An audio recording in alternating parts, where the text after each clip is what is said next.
Welcome everyone to the OLLI Medical Series. Tonight we'll be talking about metabolic syndrome. Metabolic syndrome is a preventable constellation of obesity, elevated cholesterol, and blood pressure, impacting all organ systems. It's the ultimate silent killer. The lecture tonight will give us insight into the condition and inspire you to focus on prevention and disease optimization that are directly within your control. Tonight, Dr. Victoria Lee will be giving our presentation. She received both her Bachelor's of Art and Bachelor's of Science degrees from Cal State University, Fullerton, and her Doctor of Osteopathic Medicine degree from Western University of Health Sciences and College of Osteopathic Medicine of the Pacific. With a background in teaching, nutrition, advertising, and molecular biology, she is uniquely positioned to educate and treat her patients' concerns and/or conditions. She has a passion for healthy living during all stages of life, with a special interest in geriatrics. Her main objective is to keep her patients healthy by encouraging positive lifestyle choices and being an advocate for their own health. Dr. Lee is currently an internist at St. Joseph's Heritage Medical Group in Tustin. Dr. Lee, would you like to go ahead? Thank you so much, Bill, and thank you so much, Carol, for inviting me to this wonderful lecture series. So I am very excited to share this with you today. Thank you for sharing your dinner time with me. I really do appreciate you being here, and hopefully you will leave, like Bill said, with a little bit more of pep in your step and plans to improve at least one aspect of your life tomorrow. So metabolic syndrome is a very, very large topic. Hopefully we will do a quick flyover of the definition and delve into actionable steps going forward. So please share your questions. And like we said, we will stop in the middle and at the end. So one of the things that I really have enjoyed about delving into metabolic syndrome is that with my molecular biology past and my research that I did at City of Hope and also Cal State Fullerton, I focused a lot on inflammatory factors driving cancerous growth. And so we will combine all of that along with the basic medicine concepts today for you. So get out your notepad and away we go. No disclosures at this time. So ultimately, after empowering you with information, I would love it if you would book an appointment with your PCP in order to chat about anything that doesn't make sense, in order to review any action plans that you may have had for your medication, to review any family history that suddenly popped into the front of your mind that you feel would be relevant to share with your provider. So try to jot those things down as well, in addition to any juicy morsels that you may find during this lecture. So this is actually a wonderful day to have this lecture. So 98 years ago to the day, a published paper was released in Sweden by a physician that was trying to cobble together a constellation of diseases that he was thinking was similar in a metabolic breakdown. So Swedish physician Eskil Kylin, hopefully I'm doing justice by his name, I actually managed to get a copy of that paper. So today is very appropriate. Ever since then, for 98 years, we have been trying to cobble together conditions that are related in system breakdown, on inflammation, on increasing the risk for heart attack and stroke. 1988 was the next major stop where Dr. Gerald Reaven actually proposed that insulin resistance also played a part in this constellation of hypertension, and for some definitions there's gout, and then ultimately what we see is hyperglycemia or elevated glucose. And then Gerald Reaven also said that there was a noted increase in not only diabetes, which hyperglycemia creates, and also cardiovascular disease. So We are still working at it today. As you can see, this is from a major clinical resource for us. It's called a website called Up to Date. So this is a very nice snapshot of all of these 5 different overviews of metabolic syndrome. So after the World Health Organization in 1999 over here decided to cobble together their own version of risk factors, then we had the ACE, like diabetes guideline, International Diabetic Foundation in 2009, and then now we've combined it into the most agreeable constellation of components, which is the NCEP, which is the National Cholesterol Education Program, ATP, Adult Treatment Panel, 3 guidelines. And this is generally what we use going forward. But as you can see, from 98 years ago to today, there are still discussions on, well, should inflammatory markers be included? Should other factors be included? But right now, we're just going to focus on NCEP, ATP, or I will just say ATP guidelines going forward, just to make it a little shorter, where we're looking at the 5 components, of which you need 3 to get your definition of metabolic syndrome. So we will go ahead and review. So this is a little zoomed in. So we need 3 of the following 5 traits. Abdominal obesity, which if you get a tape measure out, waist circumference, or if you see WC going forward, that's what it will stand for, actually has different measurements for maximum ranges in men and women. And just as an aside, one of the things that I thought was actually very forward thinking by the IDA guidelines was that they wanted to do ethnic specific waist circumferences because some populations, some cultures tend to be a little bit more petite and others tend to be a little larger. The second point over here is the elevated serum triglycerides, right? So when you pull out that cholesterol panel that all your docs have been wanting you to get, that triglyceride is actually very, very important. Above 150 is a risk factor. Now, if you've had that 150 and you're on a medication for your cholesterol and your cholesterol looks normal, but you are on that medication, you still are checking that box for that elevated serum triglycerides. The next one, third point down, is serum high density lipoprotein, or HDL. Everyone knows this as the good cholesterol, and it's less than 40 in men and less than 50 in women. That is actually a risk factor. And so yes, if your good cholesterol is too low, that is not good. Or much like for the triglycerides, if you are on a medicine to treat your low HDL, that makes you check that box as well as a risk factor. Fourth point going down, your blood pressure. Now, there have been multiple different guidelines for blood pressure. The ATP3 guidelines say if your blood pressure is above 130/80, or you are on a medicine for treatment, you check that box. And then, of course, when we go down to the fasting plasma glucose, if you have a normal complete metabolic panel, or CMP, or basic metabolic panel, BMP, and that glucose, when you've not had anything to eat or drink, well, aside from water, for 8 hours, you get that blood test. If that glucose is above 100, then you get to check that box for a fasting plasma glucose abnormality. And then a little bit of things at the end that says the oral glucose tolerance test is recommended for patients, but not required. That is just a little peek into all of the things that we see going on behind the scenes. Well, should we modify the criteria a little bit? So needless to say, the summary of the slide is this is your basic guidelines. A lot of them are still up for discussion in terms of nuances. So how widespread is this disease?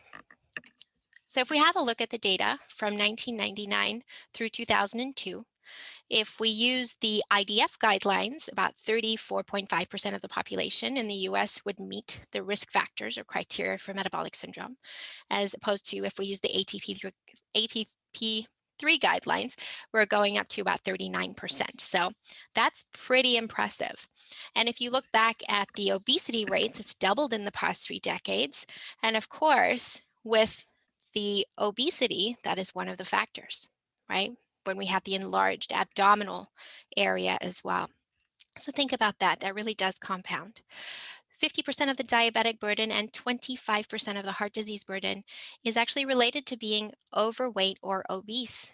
And we know that metabolic syndrome is a precursor to that full-blown diabetic state and the development or percolation of that heart disease. So ultimately, when we look down at the Framingham Offspring study, let's just say we check in with patients 50 years older. Men, you see about 21% risk factor, women 12.5, and at 8-year follow-up, you will see it increases by 50%. So when we look at 65 plus population, that data is actually concordant with the 1999 to 2002 data in the first point, where your risk factor for having that in the population is about 35%. A third to a fourth of you should be good in trying to create some actionable steps going forward here. So as we mentioned that on previous slides, we have multiple conditions. And it's not just one of the conditions, it's minimum of 3 of the conditions that substantiates this definition for metabolic syndrome. And unlike compounding of your bank account, this is not good. This is bad compounding, because when these conditions present together, the chances for your future cardiovascular disease is greater than just having one factor alone. In fact, it doubles the risk of cardiovascular disease, heart attacks over the next 5 to 10 years. And it increases the risk of you developing full-blown diabetes by at least 5-fold. So this is my happy place right here. It's kind of like the overview where we see in the top over here, we see the adipose tissue, right, which is the abdominal adiposity. We have the liver that's responsible for glucose regulation as well, along with your pancreas over here. And then we have the blood vessels. So what we're going to do is we're going to go through each one of those 5 risk factors, and we're going to pick apart this little picture, and then we will revisit this picture again. So don't worry about memorizing it all now. You won't be tested. It's okay. You're just taking notes, remember. Okay, so insulin resistance. There are 2 types of insulin resistance. There is acquired insulin resistance and genetic insulin resistance. So acquired is if you have a little bit more of that fatty tissue. As we age, we tend to not be as great with our insulin resistance. If we're not as active, if we have poor nutrition, if we're on a lot of steroids, so say you have an asthma patient that really is having a hard time year after year after year and we're giving them steroids, that is a risk factor. If you're on psychiatric medication, usually the schizophrenic agents, that can actually create a risk factor for insulin insensitivity. And then also HIV meds as well. If you have too much fatty tissue, like we mentioned in the first part of this table, and then if you have excessive glucose in your diet. So flip side of the chart under the genetics, we have PCOS, which is actually a very common condition that usually presents in women of childbearing age having issues with their menstruation. So irregular periods, we oftentimes see an excessive male hormones in that. And then we have all of these very not that common conditions. So some Werner's, lipodystrophy, Alström's, and then myotonic dystrophy. So just know that you may have been dealt a genetic card that may be a little challenging, but that's only one of your risk factors. So we will still be able to help you. It's just the first part is education and awareness. Okay. So when we look at insulin resistance, the reason why we use the word resistance is because your cells are not allowed to get that message from the insulin to say, hey, you just ate a massive meal.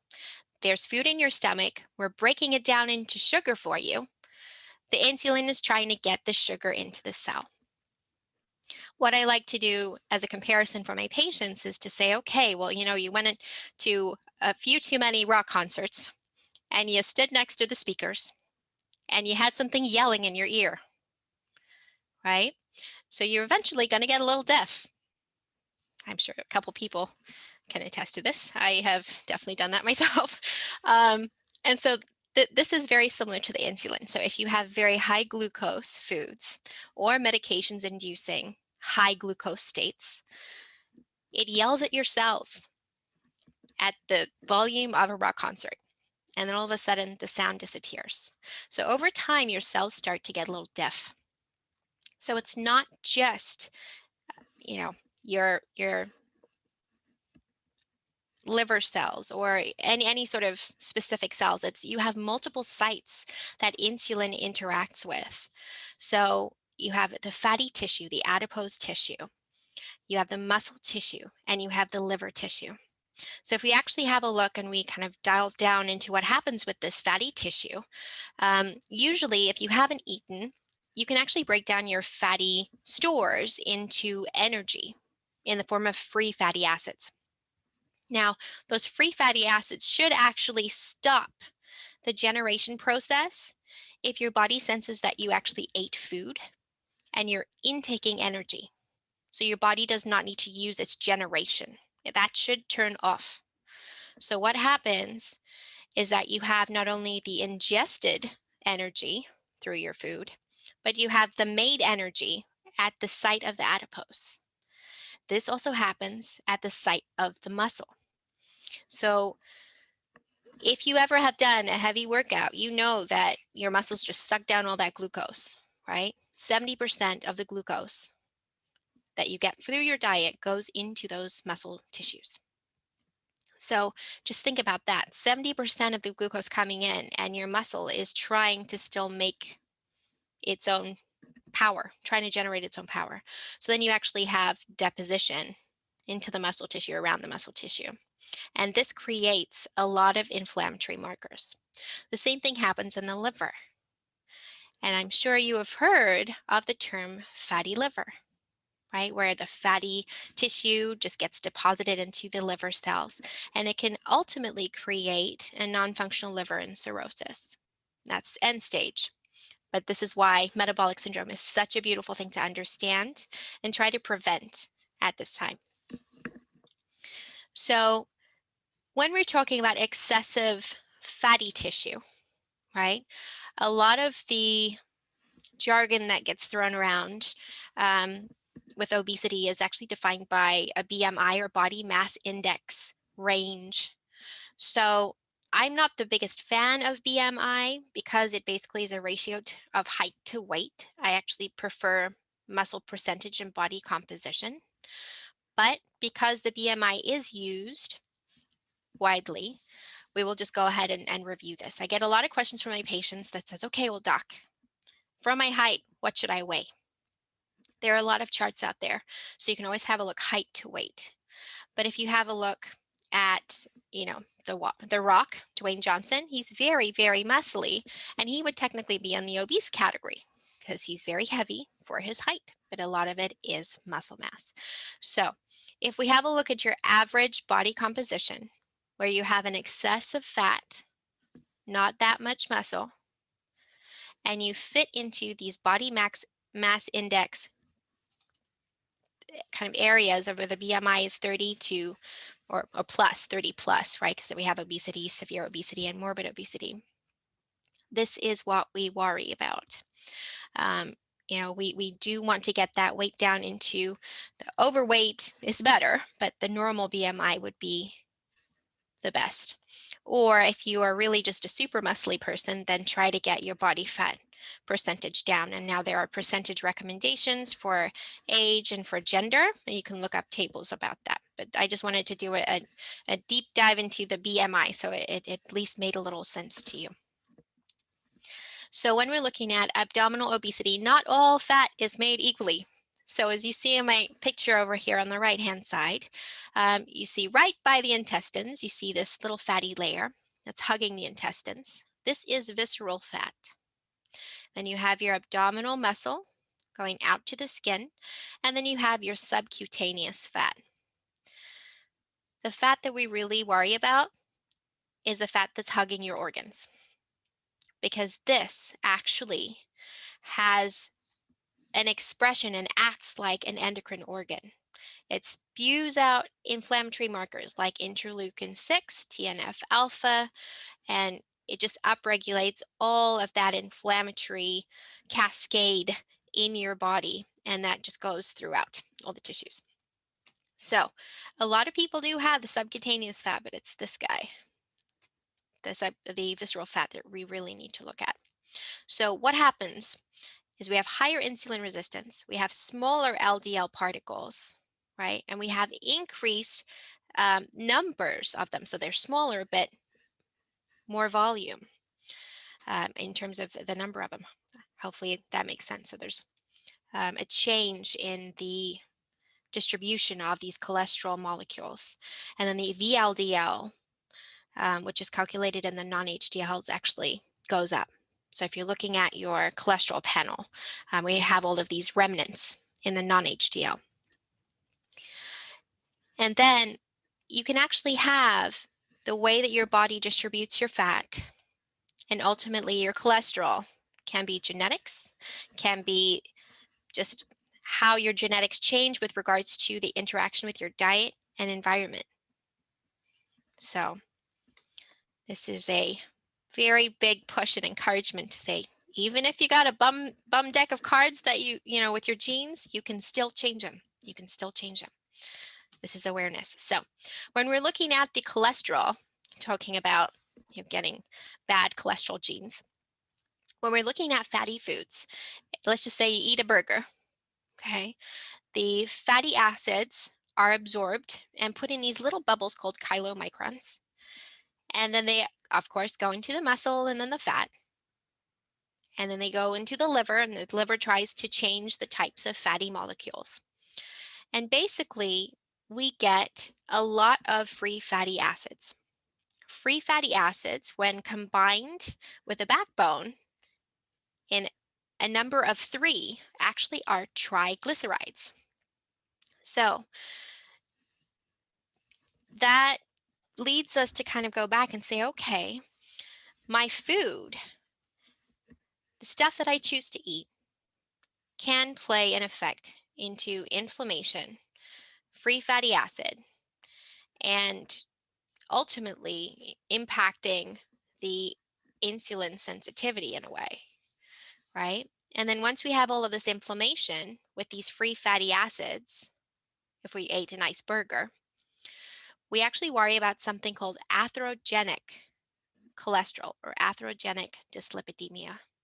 And that is the inflammatory cholesterol, which is the LDL-C, which is the triglycerides. Triglycerides, once again, come from free fatty acids, right? So if we actually look at how the artery wall is damaged, this is a really cool photo. So what we see on the left is a pretty decent, pretty good looking artery, if I didn't say so myself. We have initially an inflammatory response that damages that nonstick, kind of like Teflon inner lining of your vessels, right? Because things shouldn't stick to it. When we pop out of the womb and we're babies, our blood vessels are like a nonstick frying pan. Over time, they get a little bit of scrapes, a little bit of bumps, a little bit of turbulence from that blood pressure. We start to damage that nonstick layer, and underneath is a very, very sticky bottom layer. And then you start to get these atherogenic cholesterols stick on in there. And we get a fatty streak, which is how it starts. And then it starts to build up, and then we get an atheroma, and then you get fibrosis, and then you get a rupture. Now, if the rupture is in your heart, that is a heart attack. If the rupture is in, your brain, then that's a stroke. Then that is ultimately why we are wanting to treat this metabolic syndrome. So if we have a look down at the bottom, this is actually from a really nice website from, I believe it was Australia or New Zealand, pardon me. We have on the top of the slide, it's actually a healthy population over here. And then below it, it's a heterozygote where you have, one bum gene, and then you have homozygote where you have 2 bum genes of cholesterol, right?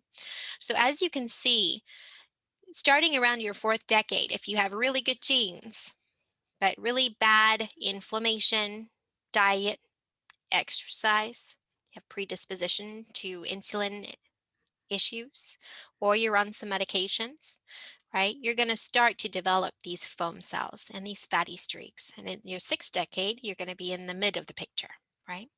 And then around your eighth decade, you're going to get really, really high risk if we don't change anything of heart attack and stroke. And if you get one bum gene, you're going to start to develop by the time you're in your third decade, you're like, 30 years ahead building your plaque in your vessels compared to some healthy person. And then if you really have bad genes within the first decade, you were just building everything up. So on to blood pressure.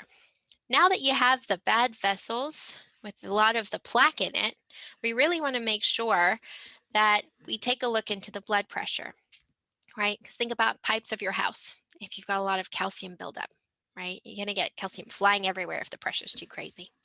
So blood pressure, 54% of the strokes and 47% of the coronary heart disease worldwide are attributable to high blood pressure. So that means for 50%, we can actually help. Blood pressure that's elevated is one of the most important risk factors for cardiovascular disease, which is the leading cause of mortality. And then stroke remains the second most common cause of mortality over the last 3 decades. So this, I thought, was very, very mind-opening. When we looked at the prospective study collaboration, we showed that patients that were 40 to 89 years of age with blood pressure, right? For every increase in 20 millimeters of mercury systolic, which is the top blood pressure number, the highest pressure that you get when your heart pumps, and every 10 millimeter of mercury, which is the bottom number, was associated with doubling the risk of stroke. So we will get back to how you can fix that in a little bit. But that's a very sobering number. So we do see a doubling effect just with 20 over 10 additional points. So like I promised, we are back to our review from the top, and I apologize if I've lost you in the weeds, going a little bit too deep, but here is our little picture to pull it back together. So when you eat your burger, right, if you have insulin insensitivity, your body is in power generating mode. You have lipolysis, which is where your body is generating free fatty acids, which is their form of energy in the fat cells. We are generating energy in the muscle. We are generating energy in the liver, right? So these are the top 3 things. And then when you eat, if you have insulin insensitivity, right, remember how it makes the fatty tissue more inflamed. It makes the liver more inflamed, ultimately getting fatty liver or hepatic. Hepatic means liver.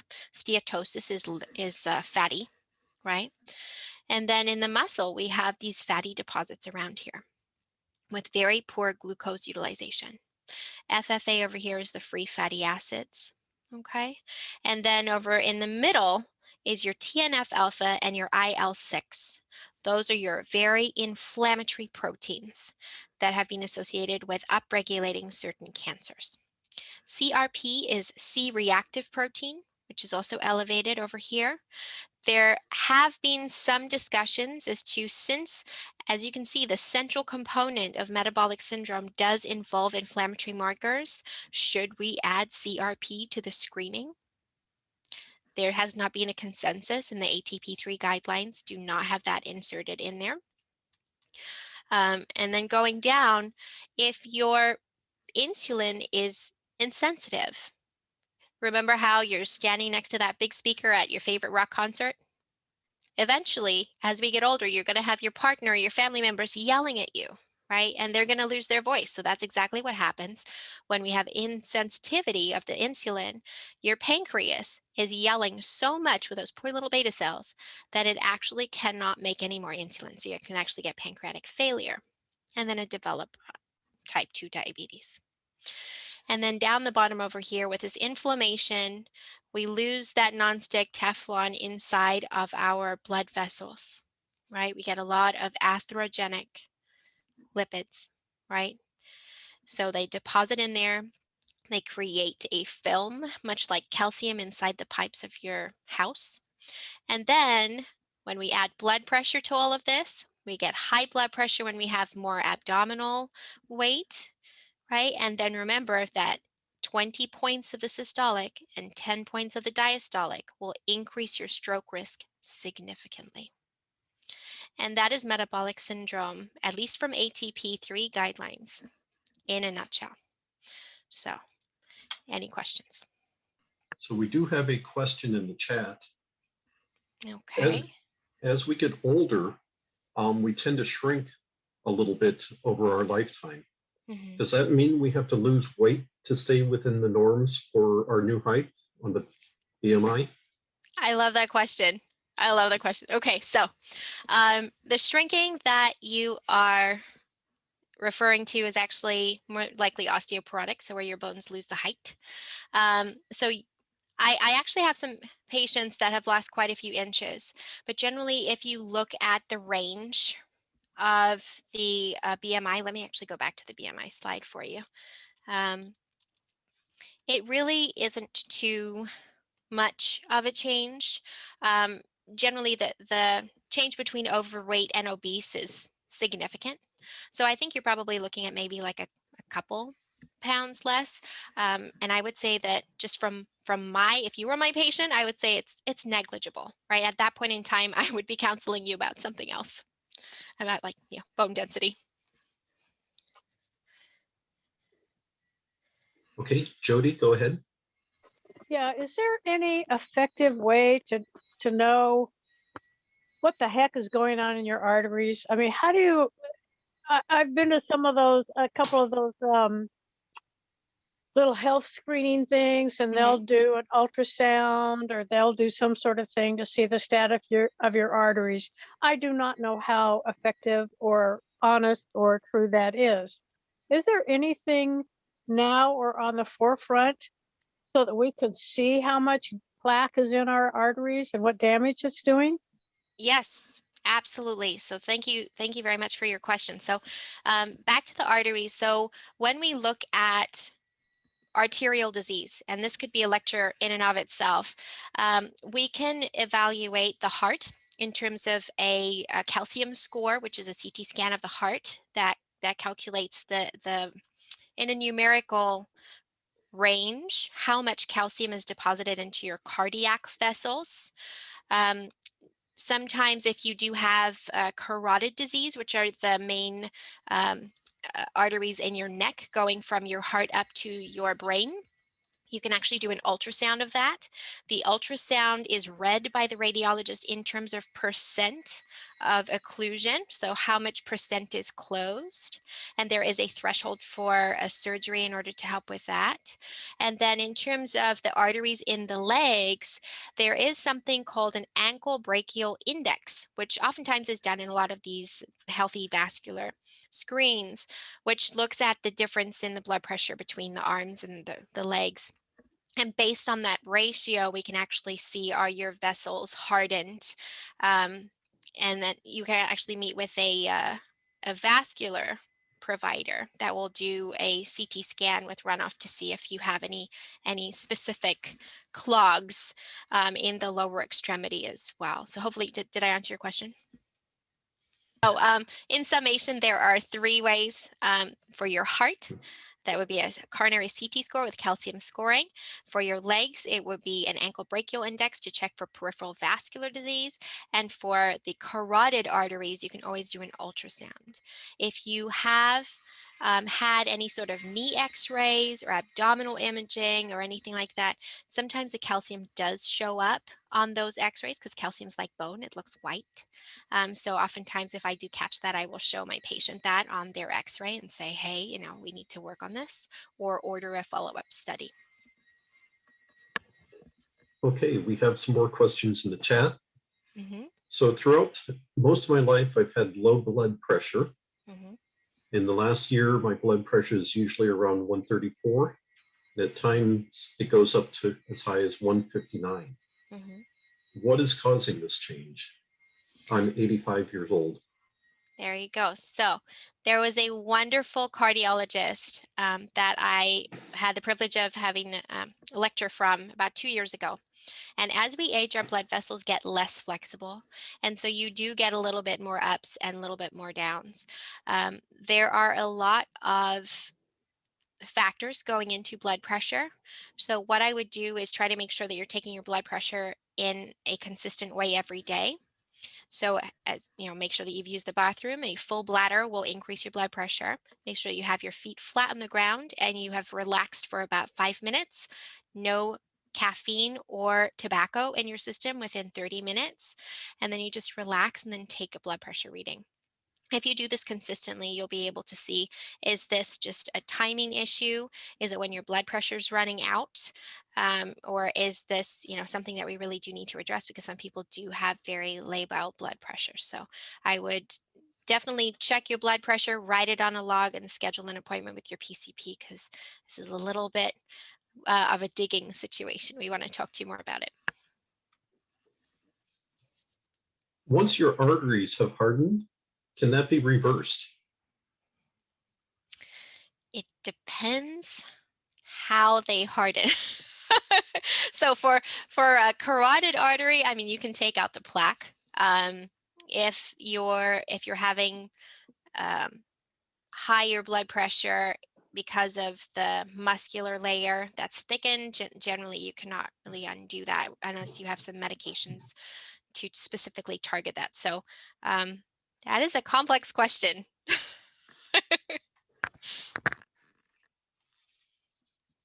I would recommend working with your PCP.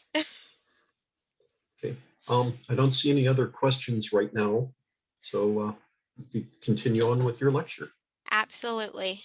I love the questions. Thank you, guys. Okay, so now it sounds like I've scared you quite a bit. So we will jump into, well, what can we do about this? Okay, there's a lot that you can do about this. Okay, so if you have identified with 1 out of the 5 risk factors, or multiple, or maybe even all of them, or maybe you're on medications for diabetes, blood pressure, cholesterol, and are a little bit more fluffy in the midsection, we can definitely make a plan. So in terms of the recommendations, these are very academic and textbook recommendations. Some people may not be able to meet these within the time frame, and that is okay. Then that means we need you to work with your PCP, consider a registered dietitian, registered dietitian consult on a one-to-one basis to try and help give you realistic ways to improve your risk factors. So for obesity, you can look at that BMI.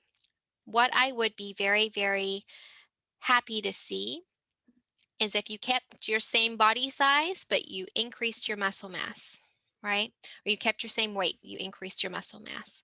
So your clothes may fit better, but the scale may not change. And for the question for the person who was shrinking, that was concerned about adjusting the weight, I would definitely try to add in more weight-bearing activity, try and get those bones up and at them, try to improve that muscle to really maintain that bone density if we can. And then the weight will come down if the muscle goes up. So once again, we want to be in the BMI category of less than 25, okay, which is the normal range. 18 to 25 is the normal range. For that. And then once you have lost the weight, or if you want to go down 10, 15 pounds and then maintain, and then 10, 15 pounds maintain, the maintenance and not bouncing back, especially over the holidays, is very, very important. A physician that I took over my practice from, she was very, very graceful with herself, and she would say, you know what, I stopped weighing myself in November.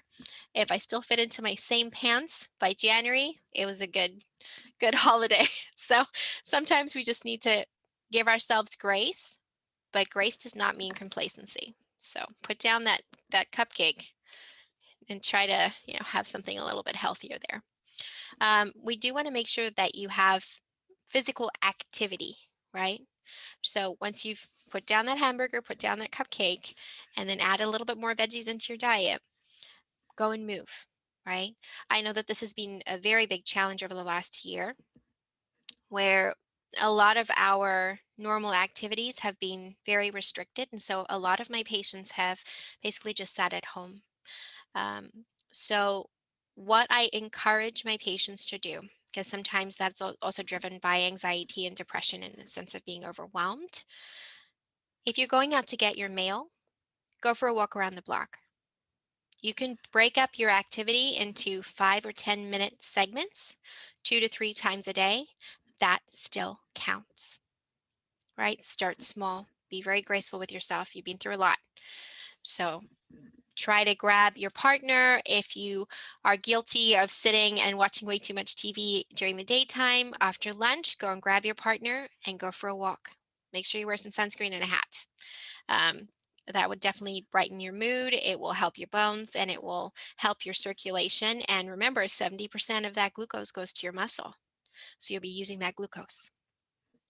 And then once again, building that muscle that I referred to in the previous slide, we really do want to make sure that you do some form of resistance training about 2 days a week. And that's to maintain your muscle.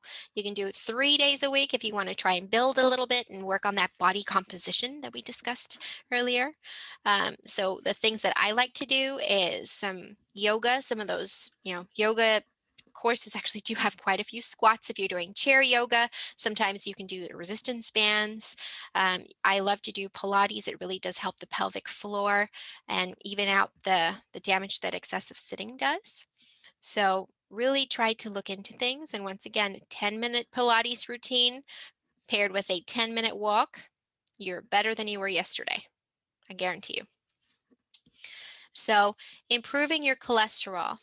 Now this is where I really do want you to go and get your labs if you have not had a cholesterol panel in the last year. I want to see where you are, right? Your PCP wants to see where you are. We have done a lot of stress eating and our cholesterol panels have definitely changed. There are specific guidelines for LDL goals that PCPs and cardiologists like to use in order to reduce your risk of heart attack and stroke. You may see that sometimes the goal is 70, 100, or 130. We do a lot of discussion and look into your risk factors. Statins are the preferred drug just because they have had such favorable outcome in preventing heart attack and stroke. So when we look at prevention, there are 2 terms that we're looking at. First is primary prevention, right? Which is where you've never had a heart attack and stroke, and we don't want you to get one. So we're treating you to prevent your first event. And then we have secondary prevention, which is you've had a heart attack and a stroke, and we're trying to prevent you from having another one. So depending on where you are, depending on what your body can handle, because I know some people don't tolerate statins very well, and that's fine. That's a discussion for you to have with your doc. There are other agents.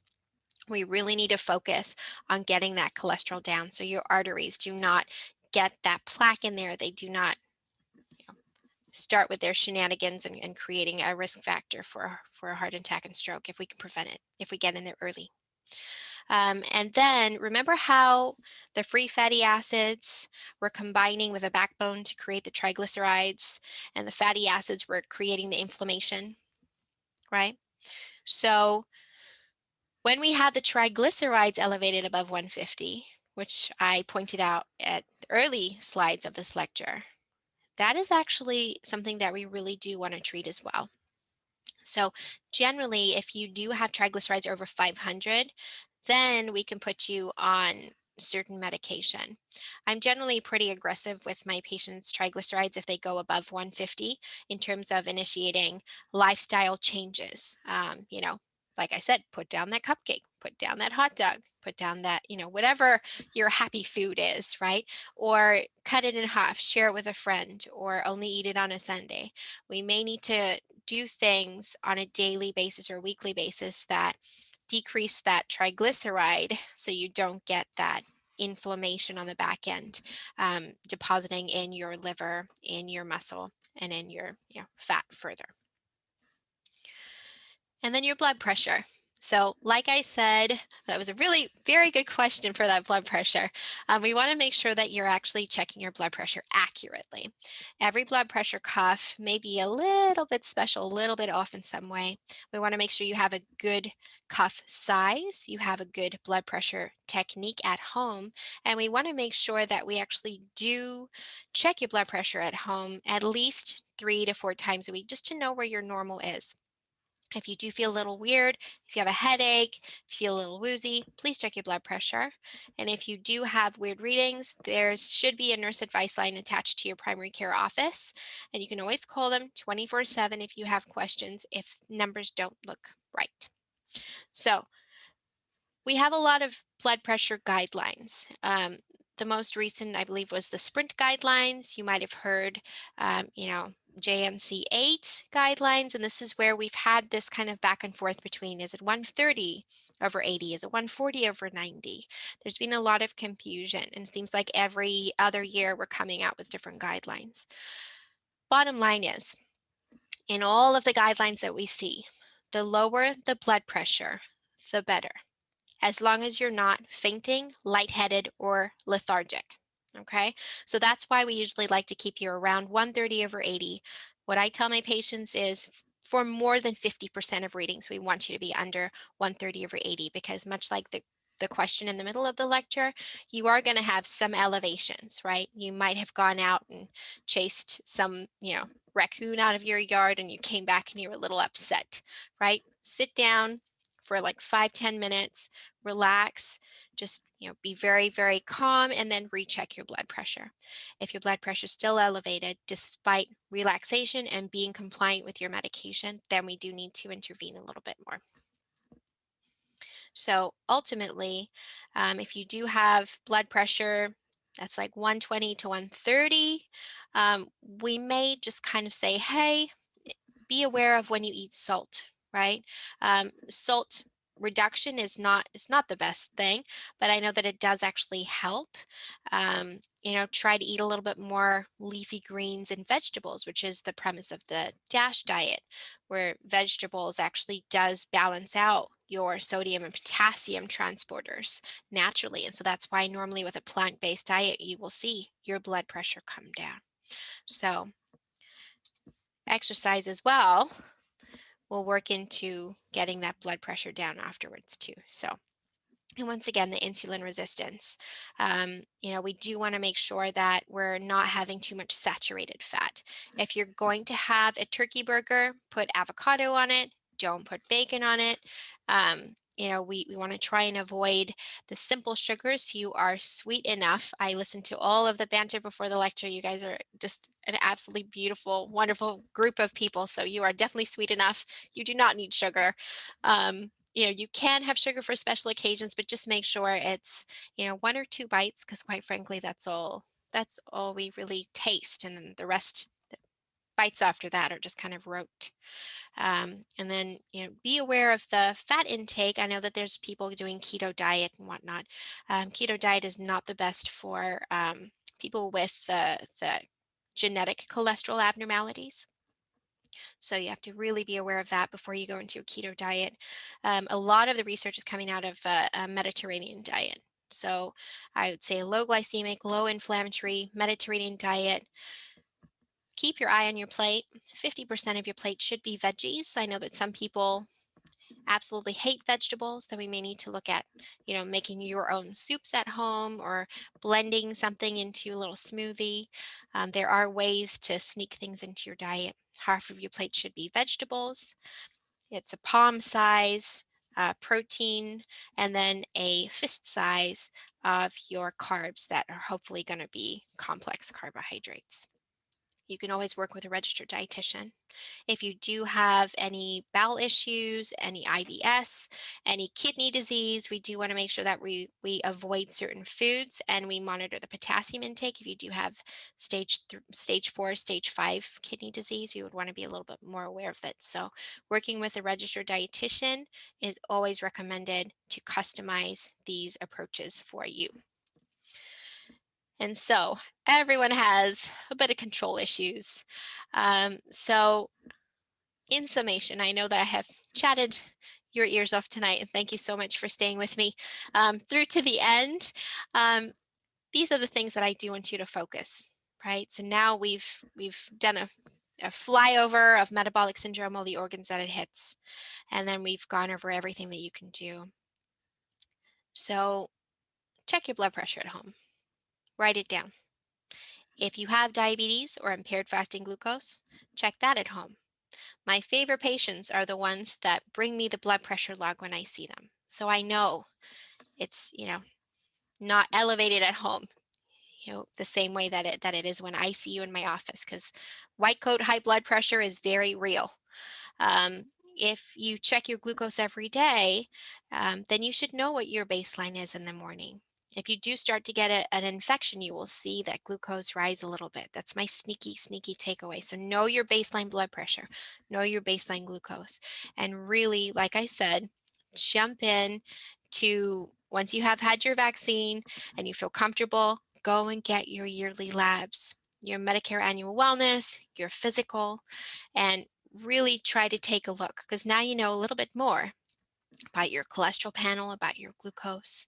And if you still have questions about your genetics, right, your family history, think about heart attack, stroke, cholesterol issues, diabetes issues. Those are the things that I would really want to know as a primary care physician, because I would keep a little bit more of a protective eye out for you. And just realize that giving ourselves grace, right? Even if it is just a walk around the block or adding a side salad, you are doing a better job, right? This is additive. This is compounding. And so this is, in summation, this is the American Heart Association and Johns Hopkins, just to pull it into an academic snippet.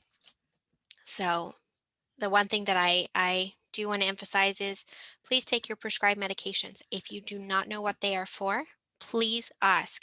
We would love to tell you and review with you and optimize the time that you're taking them, in addition to encouraging you to improve your exercise and diet. Try to also limit alcohol. That's one thing I did not touch in, but that definitely can make a big difference in inflammation and sugar.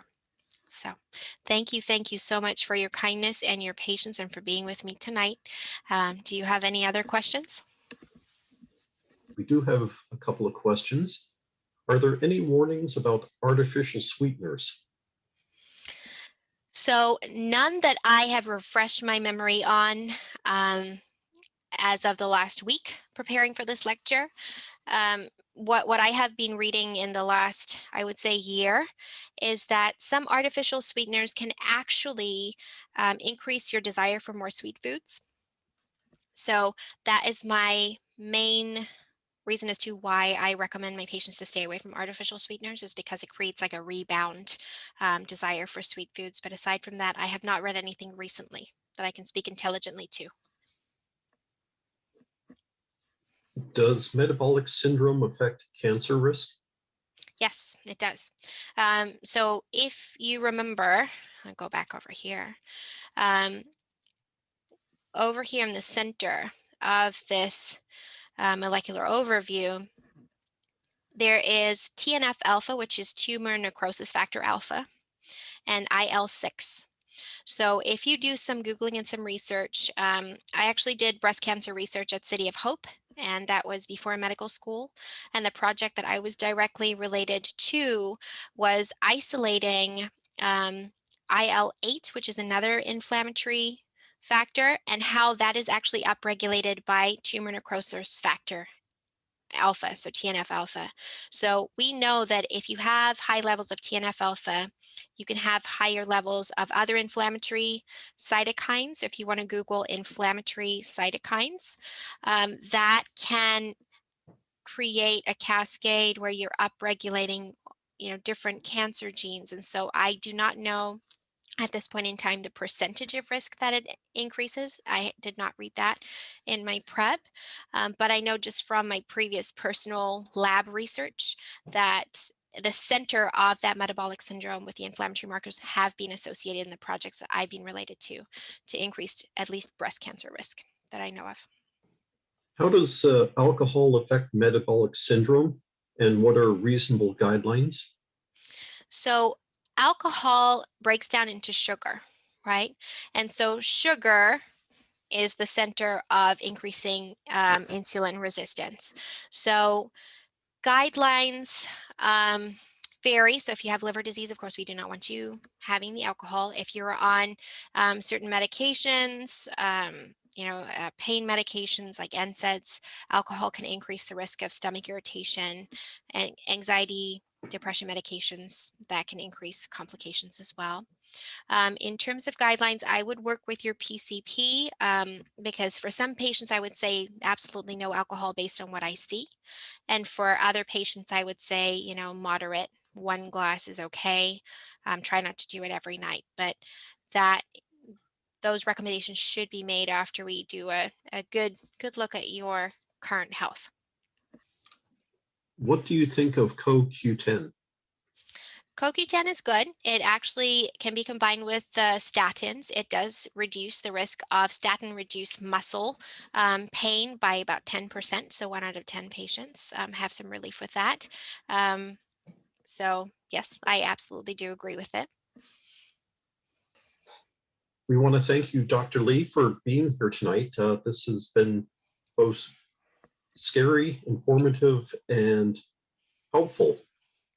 You've given us some steps that we can follow to help ourselves. So we want to thank you for being here tonight. Well, thank you. Thank you so much, Bill and Carol. I really do appreciate your offer to host me, and thank you so much for everyone who listened.